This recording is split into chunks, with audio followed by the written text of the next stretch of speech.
proses ketika kita memahami, menafsirkan, dan memikirkan dunia sosial. Nah, ini itu termasuk bagaimana kita menilai orang lain, membuat kesan pertama, mengambil keputusan sosial, sampai bagaimana kita bereaksi dalam suatu situasi. Nah, yang menarik di sini itu adalah proses ini itu sebenarnya tidak pernah netral. Pikiran kita selalu dipengaruhi oleh pengalaman sebelumnya, emosi, budaya, dan skema mental yang sudah kita miliki dari lama. Nah, yang pertama, dalam kognisi sosial ada yang disebut skema.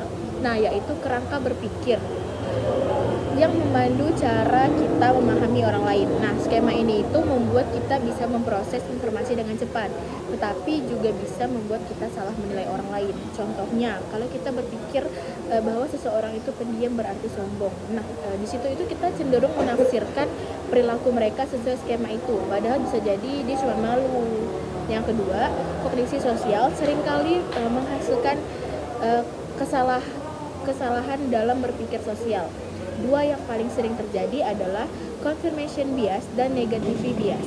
Nah, confirmation bias itu membuat kita hanya mencari informasi yang mendukung pendapat kita, sementara negativity bias membuat kita lebih cepat fokus dalam hal negatif. Nah, dua bias ini tuh mempengaruhi banyaknya aspek kehidupan, mulai dari hubungan pertemanan, penilaian orang lain, sampai cara kita memproses berita di media sosial.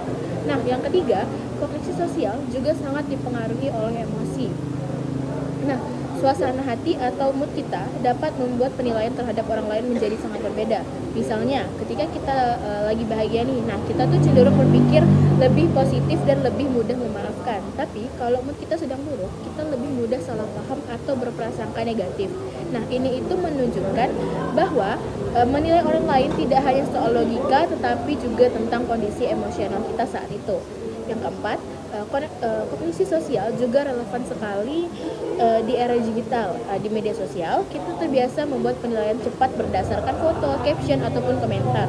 Nah, kita bahkan bisa terjebak dalam echo chamber, yaitu kondisi ketika kita hanya terpapar informasi yang mendukung cara berpikir kita. Karena itu, pemahaman tentang kognisi sosial membantu kita untuk lebih kritis, lebih berhati-hati, dan tidak asal percaya dengan first impression atau informasi yang muncul di timeline. Nah, terakhir, memahami kondisi kognisi sosial penting untuk membangun interaksi sosial yang lebih sehat. Dengan memahami bahwa pikiran kita itu bisa belajar untuk mengurangi prasangka buruk, meningkatkan empati, dan melihat orang lain dari perspektif yang lebih luas. Nah, kognisi sosial juga membantu kita mengambil keputusan yang lebih bijak, baik dalam pertemanan, organisasi, pekerjaan, maupun dalam merencanakan masa depan.